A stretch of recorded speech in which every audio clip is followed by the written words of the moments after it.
કદાચ ઘણા મિત્રો આપણા અહીંયા નવા હશે, મને નહીં ઓળખતા હોય, પણ મોટીનાભાઈ ભીલ સવારે અમને આ કાર્યક્રમનો કોઈ આમંત્રણ કે કંઈ ખબર નથી, પણ અમારા સુરેશભાઈ કિશન સાહેબની સાથે મળ્યા અને એમની સાથે નસવાડી ચા પીતા ભેગા થયા અને ફોન પર મારી વાત થઈ કે અમે તો તમને બહુ પહેલાથી ફોલો કરતા આવ્યા છે અને બહુ તમારા ડાયરા જોયા છે, પણ કિશન સાહેબે જે આપણને જે ગીત લઈને આવ્યા છે જય જોહાર, તો હું તમને એક એનો ઇતિહાસ કહીશ કમાન્ડનો કે આ કમાન્ડની જે ભૂમિ છે એ ભૂમિની અંદર જ્યારે આ આદિવાસીઓની ચળવળ કે હમણાં અમારી જે ચળવળ થઈ યુવાનો, જ્યારે કોઈ કશું નહોતું જાણતું, જય આદિવાસી બોલવાના લોકો શરમાતા હતા, જય જોહાર તો કોઈ ખબર નથી, એ અરસાની અંદર આ કવાંટની ભૂમિમાં 15 વર્ષ પહેલા હું પોતે અહીંયા શિબિર કરી, એ શિબિરમાં આવીને જાજર પર બેસતો અને અમારા સંધ્યા સાહેબ છે, વાલસિંહ સાહેબ છે, નરેન્દ્ર દાદા છે, ઘણા બીજા અમારા અહીંયા આગેવાનો છે, એ અમે બેસતા ત્યારે ઘણા બધા ભેગા થતા, પણ વાતો જ્યારે તમે કિશન સાહેબ જે કરો છો એવી વાતો જ્યારે વક્તા કરતા ને તો અડધા ઉકેલે નથી, કેમ કે અમને ગમતું નહોતું રાજકીય વિરોધી હોય, ધર્મ વિરોધી હોય, સાચી વાત કરતા વિરોધ નથી કરતા, પણ સાચી વાત કરતા અડધા ઉઠીને એથી લાગી જતા. એ કવાંટની અંદર 15 વર્ષ પહેલા હું આ જાજર પર બેસીને અને ત્યારે જય આદિવાસી કોઈ બોલતું ને આપણે ત્યારે ટીનાભાઈ ભીલે અહીંયાથી લીધેલી શિબિરોની ટ્રેનિંગથી જય આદિવાસી બોલતો ને ત્યારે મને આપણા સમાજના લોકો કહેતા, જો આદિવાસી વાળો આવે છે, જો જય જોહાર વાળો આવે છે, પણ એ ક્રાંતિને અવિરત ચલાવી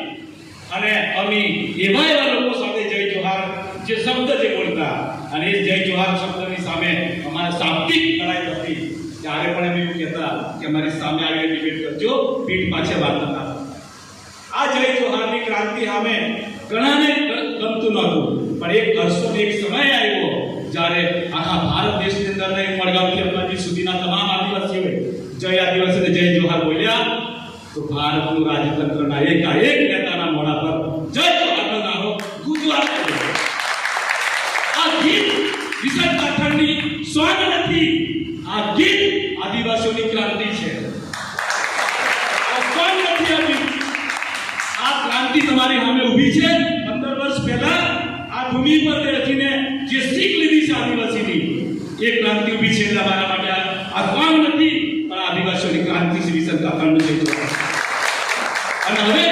આટલી ક્રાંતિ જે જાગી છે એ ક્રાંતિને 100% જે તમે ભવિષ્યના બાળકોને, અમારા જે બાળકો છે અને તમારા જે બાળકો છે, આપણા જે સમજદાર એના બાળકોને જે ક્રાંતિ લાવવાની છે, એને અમે આ 9મી ઓગસ્ટના અંદર ધમાકેદાર કિશન કાકાને જય જોહારની એન્ટ્રી કરાવીશું. ઉપરગામથી અંબાજી સુધી આ ડંકો વાગશે ગુજરાતની અંદર અને સમગ્ર આદિવાસીઓને પણ ખબર પડશે કે ખરેખર એસસી એસટી અને ઓબીસી માઇનોરિટી સમાજ હવે કંઈક કરી રહ્યું છે. આટલે લાસ્ટમાં મારું વક્તવ્ય છે, મને જ્યારે કોઈ જય જોહારની વિરુદ્ધમાં ગયો હશે ને તો મારા આજ સુધીના જય જોહારની જો ક્રાંતિ કરી હોય તો અમને જ્યારે પણ કોઈ જય જોહાર અમે આમ અણબંધુ વસ્તુ બોલે ત્યારે અમારા રૂવાડા ઉભા થઈ જતા અને એને સામે અમે બાજી પણ લેતા, પણ અમારી સામે આવીને કોઈ દિવસ અવાજ નથી કર્યો. એટલે અમને ગર્વ છે કે અમારે આ ગીતને ક્રાંતિના રૂપમાં લઈને આવ્યા, સોંગના રૂપમાં લઈને એને ક્રાંતિ માનીશું.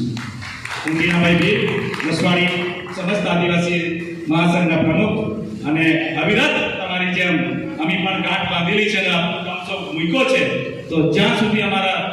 માથોડિયામાં જીવ હશે ત્યાં સુધી અમે આ ક્રાંતિને ચલાવીશું. એનો આનો પણ અંતરય આવવા દઈએ અને ભવિષ્યના બાળકોને પણ અમે બાબા સાહેબ આંબેડકર, અમારા પૂર્વજો, આપણા પૂર્વજો જેમ કે બિરસા મુંડા છે, રાણા પૂજા ભીલ છે, કાંટિયા ભીલ છે, જ્યોતિબા ફૂલે છે, બાબા સાહેબ આંબેડકર છે, એને અવિરત આ સમાજની વચ્ચે એની વિચારધારાને લઈ ચાલીશું. જોહાર, જય આદિવાસી, જય દેવ.